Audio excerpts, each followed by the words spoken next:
కమల్ హాసన్ నటనలో ఆయన్ని కొట్టేవారే లేరు. ఆయన చేయని పాత్ర అంటూ లేదు, వేయలేని వేషం అంటూ లేదు. గొప్ప నటనకు ఓ బెంచ్ మార్క్ సెట్ చేస్తే దాన్ని కూడా దాటేయగలనట్లు కమల్ హాసన్.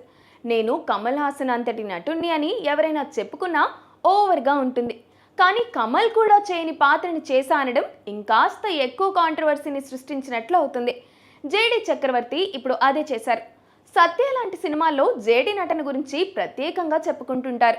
ఆయన్ని సరిగ్గా వాడుకోలేదన్నది నిజం. కానీ క్యాలిబర్కి కూడా సరిపడా పాత్ర వస్తే విజృంభించగలడు. ఇప్పుడు గాయపడ్డ సింహం సినిమాలో ధర్మ అనే పాత్ర చేశాడు జేడి. ఇలాంటి పాత్ర రావడం తన అదృష్టం అని, తాను కూడా ఆశ్చర్యపోయేలా ఈ పాత్రని తెరపైకి తీసుకొచ్చారని చెప్పుకుంటూ కమల్ హాసన్ కూడా ఇప్పటి వరకు ఇలాంటి పాత్ర చేయలేదు అనే ఓ స్టేట్మెంట్ విసిరేశారు. ఇలాంటి స్టేట్మెంట్లు కాంట్రవర్సీ అవుతుంటాయి. అందుకే కాస్త వివరణ ఇచ్చే ప్రయత్నం కూడా చేశారు.